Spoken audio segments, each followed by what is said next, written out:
male star around was in the film, so it didn't look like an old-fashioned film. But can you? That's what, 40 years ago now? Yeah, exactly. Yeah. Can you? I don't know that you can do noir unself-consciously now. Yeah. Another question. Yeah. Just an anecdote. I was about 15 years ago. I was trying to track down Richard Burden's graveyard in a village outside Geneva. It's quite hard to find. You go through one graveyard, find the correct one.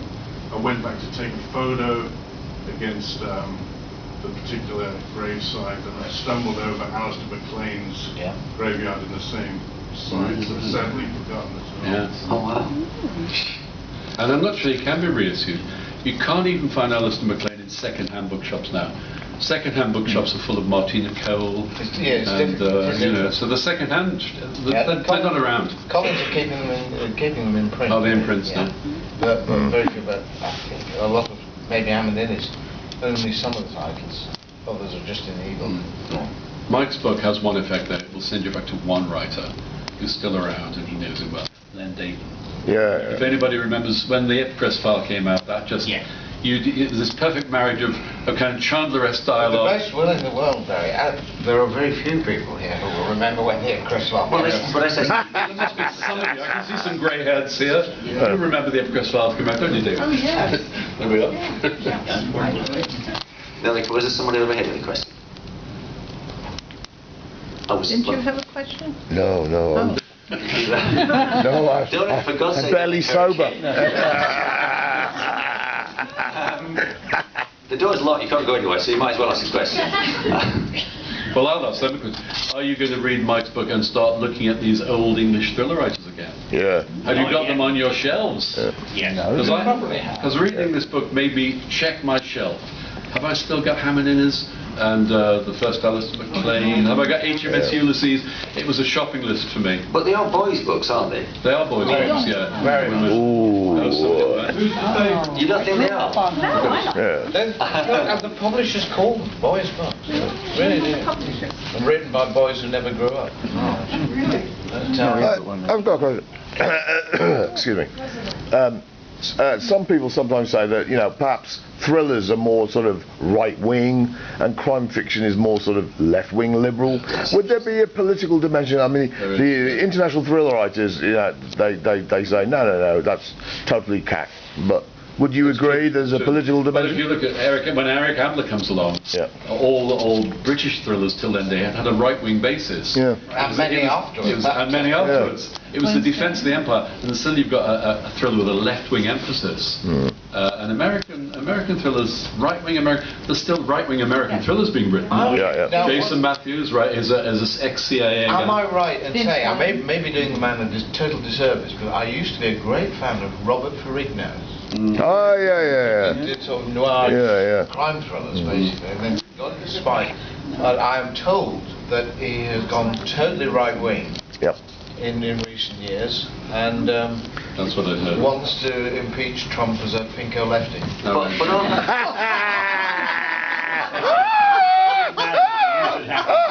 aren't all crime thrillers or crime novels and thrillers, if they've got a standalone hero or heroine who goes against the establishment, aren't they essentially right-wing anyway, because it's about vigilantism usually? Yeah, I think that's a strong right-wing. But it's already in Fleming, isn't it? Fleming, Bond is often a rebel. He's usually being told often, not just by Q, but by M. And when Len Dayton comes along, you've got a working class hero, a squaddy, who's up against the establishment, who are all upper middle class. And you hadn't really seen that before that was his innovation, wasn't it? The question coming, yes. Adrian. Oh, okay, we'll put this gentleman first. Okay.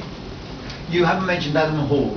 Elston Trevor. Yes. Quiller. Well, he does gets a lot of mentions in the book, and is a very curious case, or very interesting case, because his the Quiller Memorandum by Adam Hall, or the Berlin Memorandum, as it was originally called, 1965, was, and I've seen it actually pasted on promotion saying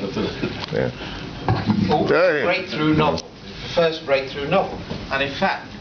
He had written his first novel in 1943 under the name of his real name, which was Trevor Dudley Smith. He then adopted several pen names, a lot of pen names, wrote children's books and other stuff, and one pen name was Elliston Trevor, and he thought it was really cool, so he changed his name to Elliston Trevor. And then after some success with Elliston Trevor, particularly a book called The Flight of the Phoenix, made into 2 movies. Classic adventure novel, right? He then went into the spy world with Quiller as Adam Hall. And they went on for ages, right up until he died, actually. And he caught that Dayton tone, didn't he? Well, it was a mixture. He was somewhere in between Dayton, Le Carre, and Bond, because Quiller was. And the best with way a bit of Gavin Lyons thrown in. Yeah, the best way I can describe it is that Quiller, who didn't smoke, didn't drink, rarely had sex, never used a gun. He was the Jason Bourne of the 60s. The nearest thing I can come to it is the Jason Bourne of the films. I don't know the Jason Bourne of the books that well, but the Paul Greengrass interpretation of Jason Bourne, you can see Quiller. Well, you can see Quiller what was. The problem that was what I there. loved about him was the fact that he would finish a chapter with a cliffhanger. And then forget about it. And also, Sounds like a pro. all the stuff about, Quiller knew that a 7.23mm shell from a Husqvarna something or other wouldn't penetrate. It's bollocks. He made it all up. Husqvarna never made handguns. I didn't know that till I read it. And I wonder if one of the I read it on the internet. Your friend Siri told me.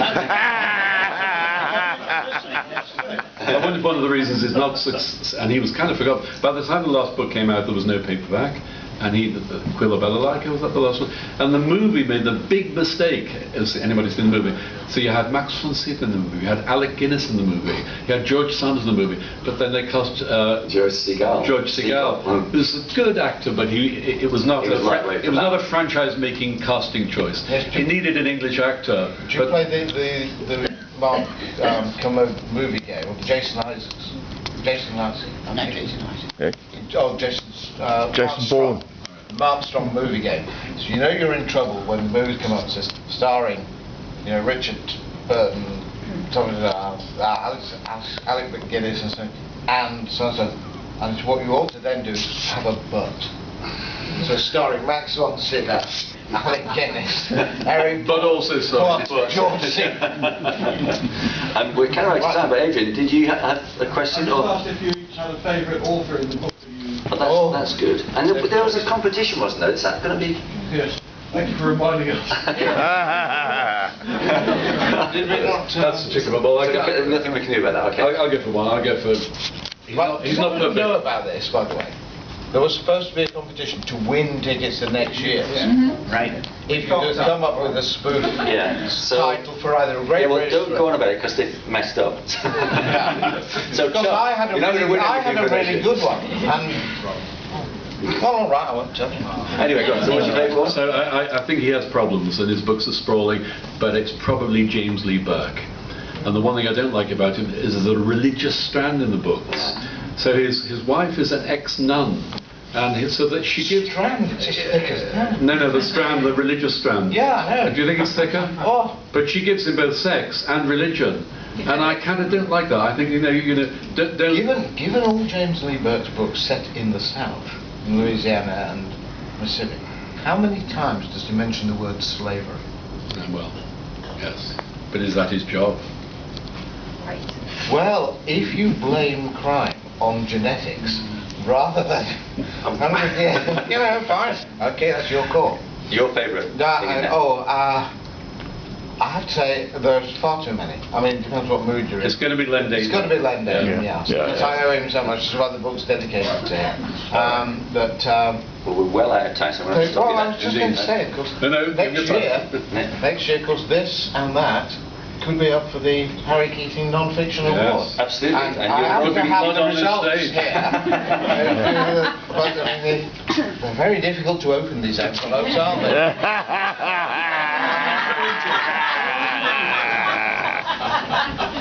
And the winner is... Yeah. And the winner is... You already know. Larry Forshaw. I'm not letting nobody think these things are rigged. I think a younger author should have a chance next year. Like Mike, me. Yeah. We're out of time. You've been a great audience. I don't know if Adrian, you want to say any final words?